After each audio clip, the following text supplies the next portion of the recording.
This all started with a picture. I was just messing around on the internet, and I found this. And I thought, oh, it's a sturdy old English workbench. Very nice. It's a Nicholson. But, you know, some of the details, they aren't quite right. Here's the Nicholson, and it's pretty different. The legs are flush with the aprons, and it's got these little triangular cuts. The stretchers are mortised into the legs. The top is big and flat. My bench, on the other hand, has some flimsy planking in the middle. It's too shallow to be a tool well, and there's this diagonal bit on the side. You don't see that in the history books. And there's no joinery. These things are put together with fasteners, for God's sake. And I think we all know that is no way to build a bench. And look, if there had just been the one bench, I would have forgotten about it. But here's another. And this one is even weirder. The workman has about 12 inches in front of him, and then the bench just dissolves into nothing. But so what? These are carpenter's benches. I know. The workman would make this on site out of whatever materials were around, use it for a few weeks during the project, and then just leave it. And that would make total sense, except why are there so many of them? There are dozens of these things on the internet, which doesn't make any sense. If these were disposable benches for on-site work only, then they never would have survived. And if these were cheap, throwaway benches, then why do so many of them have expensive cast iron vices still attached to them? Those things have always been expensive. And look at the tool marks. That's not a week's worth of wear. It's decades worth. At this point, I am utterly obsessed with this bench, and also totally confused. And I find this. This picture comes from a book written in 1900, and the author calls it a joiner's bench. Okay, fine, what's a joiner? Well, it's a carpenter who could also make doors, build stairs, install sash windows, do fine trim work, and also build furniture. And the author doesn't just tell us what to call this bench, he also recommends that we make it. And he's got an entire chapter detailing how we might do that. I think I need to go get some wood.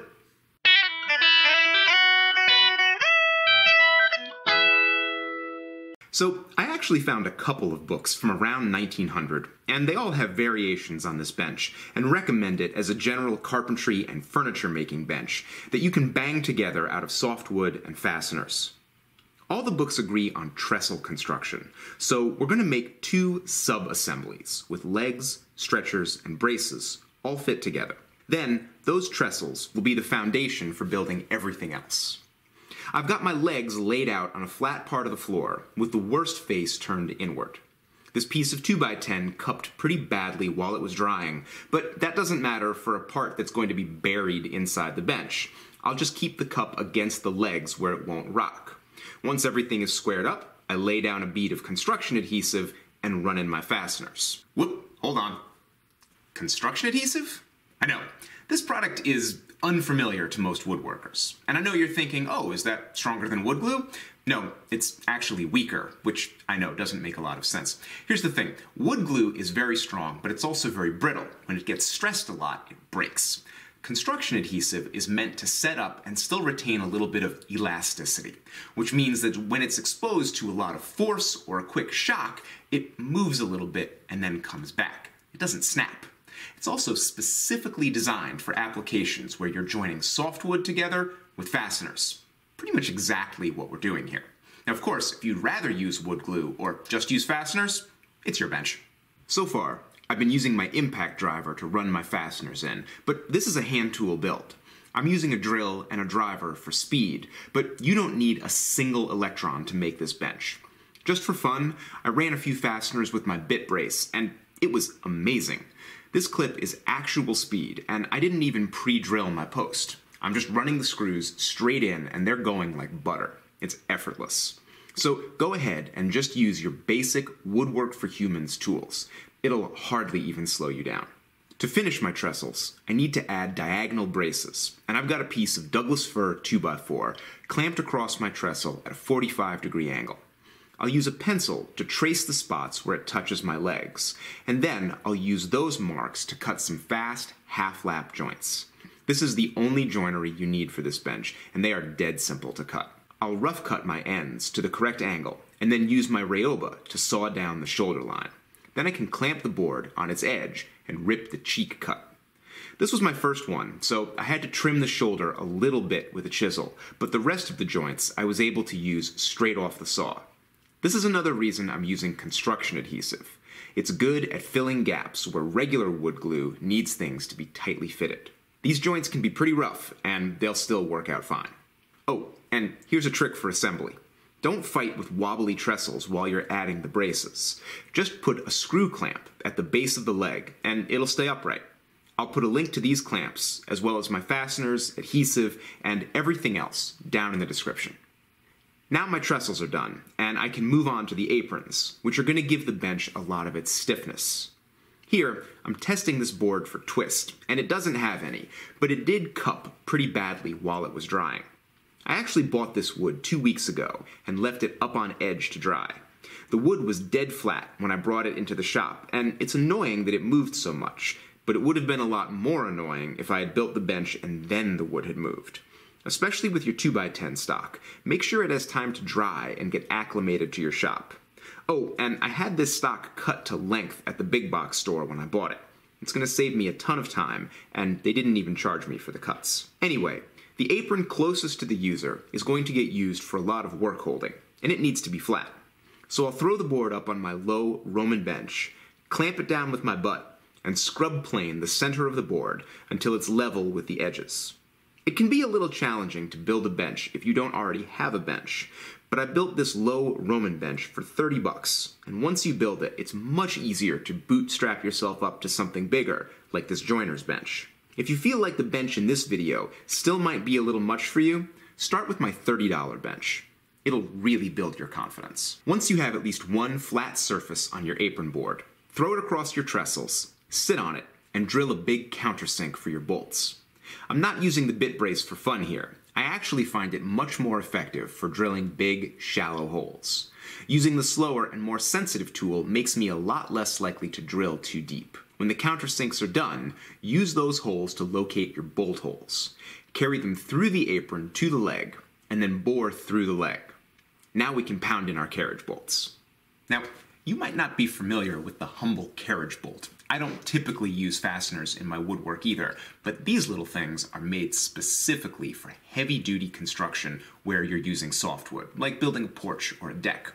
They've got this little square part right on the shank there.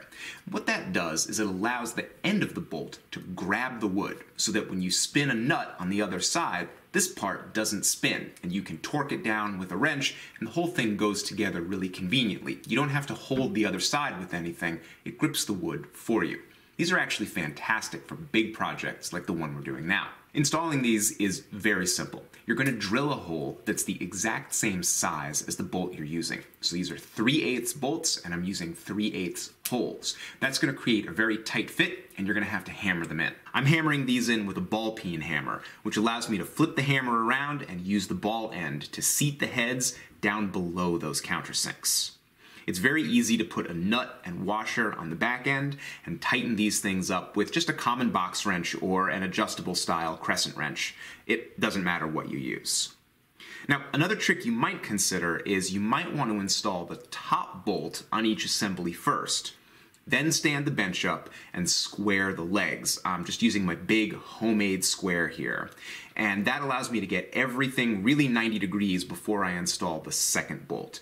That can be an easy method of getting things really tight. And don't put any construction adhesive on the legs. That's going to help the bench to come apart later, which might be important. Now we can pull the bench up on its feet, and it's held together pretty well, but it's much too wobbly. The next priority is locking things together and making the bench top stiff. Nobody's floor is perfect, so grab a couple pieces of straight stock and use them as big winding sticks to check your bench assembly for twist. Mine is clearly low on one corner, so I've made a wedge of oak and I'm tapping that in under 1 foot to even things out. Now, I'm going to draw a notch in the center of each apron, saw down the sides, and carefully remove my waste. I've scrubbed a piece of 2x10 flat, and I'll set it into my notches, transfer the lines, and saw them out, just using my cheap disposable handsaw. And again, be careful with your waste removal. I call this piece the key because it locks everything together. I hit all the glue surfaces with construction adhesive and tap the piece in. You're aiming for a tight fit here, although glue and fasteners will help a lot. Give the adhesive some time to dry, cut it flush, and add a fastener underneath. The next thing is to keep the workbench from racking or flexing out of square while you're planing and sawing. I'm using this piece of 2x4 here to show the kind of motion we're dealing with. The bolts will do a good job of keeping the legs attached to the aprons, but they won't fight lateral force. So we'll prepare some braces made of 2x4 and just insert them between the trestles and the key. Again, keep the adhesive off the legs, and the bench will still come apart if you need to move it. We also don't want the legs pivoting in the other direction, so we'll add some blocks at the ends of the apron. Take your time making these components. We allow no rough work around here. Now our bench has a structure that's really stiff. It's going to fight twisting and racking really effectively. But there's another problem. We're going to make the top of our bench out of plain old 2x10 planking material. And this looks pretty beefy on camera, but it's actually thin compared to the material most people use for woodworking benches. And when you have a thin, softwood top, there's an obvious problem. Watch. Material like this is very springy. It's got a ton of bounce when you hit it with a mallet. And we're going to be hitting our bench a lot because we're going to be chopping mortises, pounding nails, doing stuff like that. We need the bench top to absorb that force, not bounce it back up at us. That's really inefficient. Now, luckily, I've got a bunch of this 4x4 material left over from making my legs. In fact, I have the perfect amount to make a couple of ribs that are going to go in between the trestles and the key. They're going to stiffen up that bench and make it absorb vibration much more effectively. Installing these is really just like installing the key. I'm going to cut some notches, I'm going to notch the ends of my 4x4s, and I'm going to put them in with construction adhesive and a fastener. Now, it's really ideal with these if you get a nice tight fit and you have to tap them in. But if that doesn't work out, squirt in some extra construction adhesive and cross your fingers. You will probably be fine. The last problem is we want to make sure the ends of our legs, the feet, are really secured and they don't have a tendency to kick in or out as we're using the bench. Now, a lot of these historical joiners benches have diagonal braces, not just on the ends, but also lengthwise, and that helps to immobilize the legs. We're going to add that detail to our construction, but make it even better than the historical examples. The undercarriage that we've designed has the key and those parallel braces, and they make a nice little corner. We can take our long braces and sneak them right up inside that corner where they're braced against those parallel 2x4s and the key. That's going to lock them in super tightly. The other end of the brace is half-lapped on the opposite side, and it's going to lock into the end of the leg. These pieces go in with fasteners, but no construction adhesive for easy disassembly. The shoulders on the half-lap joints will give a lot of stability, even with no glue. Now, the structure of my bench is complete, and I'll spend a few minutes planing all the top surfaces of the trestles, ribs, and key, flush with the edges of the aprons. The bench isn't even finished, but you can already see how stiff the construction is. It resists planing force from different directions and stays solidly in place. When I've knocked down all the high spots, it's a snap to install planks across the top of the bench. As I was building, I found the straightest and flattest boards, and I set them aside for the top, where flatness is most important. My best board is going to go right in front of the work area, followed by my second best board in the middle. My last one is pretty badly twisted, but I only need half of this board anyway, and ripping it down the middle eliminates most of the twist. I'm installing these boards with plain fasteners and no adhesive. This will make the top easy to replace as it gets worn and damaged, and I'll always be able to pull the planks off and have full access to the undercarriage of the bench to make changes or add accessories. This construction style is incredibly flexible. If you need to modify your bench in the future, it's no problem. I'm also countersinking the screw holes very deeply, which will keep the heads of the screws away from my plane irons while I flatten the bench. Even picking my flattest boards, this is still rough construction lumber, and you should expect the top to need some flattening. If you need a quick refresher on how to do this, I have a whole video on flattening your bench with nothing but a scrub plane. And once you've got the top all planed, your basic bench is done. Listen, When I found this design on the internet, I didn't know what to think of it. I sure as hell didn't think I was going to build it. But now that I have built it, it's pretty impressive, honestly. And I think this might be kind of an important historical design that's sort of gotten lost because it's just screwed together construction lumber. But that means that it's also really easy to build. It might be kind of the perfect bench for the beginning or intermediate woodworker who doesn't have a lot of money and doesn't have a lot of skills. I built this whole bench, everything you see here, wood, fasteners, and adhesive, about $100. And it was all big box store stuff that pretty much anybody can get. And it really wasn't very complicated to make. I mean, the worst thing you have to do is cut a half-lap joint. And let me tell you, any monkey with a saw can cut a half-lap joint. It's not difficult. This design is also very efficient. Here, let me show you something. Okay, so this wood here is everything that's left over from the build process. One piece of plank and a couple little scraps. And this project used 2 4x4s, 2 2x10s, and 3 2x4s. So the materials bill is very small, and it's an extremely efficient use of materials. You're not going to have a bunch of junk left sitting around, and I think I'm going to take almost all of this and incorporate it back into the bench as I continue to improve it and modify it. But I already think I have a really good idea. So this is the part of the video where I usually say, hey, I've got plans for sale. And I do have plans. They're basic, but they're the exact same plans that I used to build this bench. And instead of selling them, I've got a better idea. I'm going to give them away for free because I would like you to build this bench with me. Let's make this a crowdsourced project and try to come up with the absolute best bench we possibly can.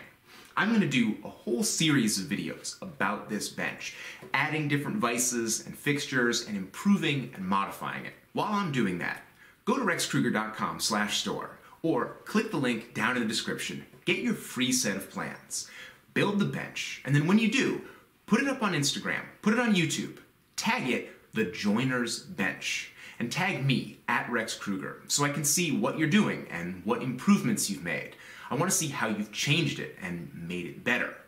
And then a couple of weeks or a month down the line, when I have the whole thing figured out and I've incorporated all the best suggestions, then I'll have a set of plans and I'll keep them really affordable, just like I always do.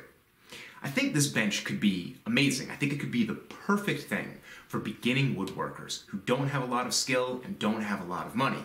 But I also think it could be a great community project. So consider doing this along with me. I think it could be a lot of fun. I also do a lot of fun things with my patrons because they are the ones who make all of this stuff possible. They made this bench possible. It took me a lot of time to build and film this and pay for the materials, and my patrons made that happen. So if you'd like to be a part of that, go on over to patreon.com/RexKruger and check out all the free rewards and early access that I have just for my patrons. And look, if you're just watching this video, if you're just along for the ride, that's totally fine with me. Thanks for being here. Thanks for watching.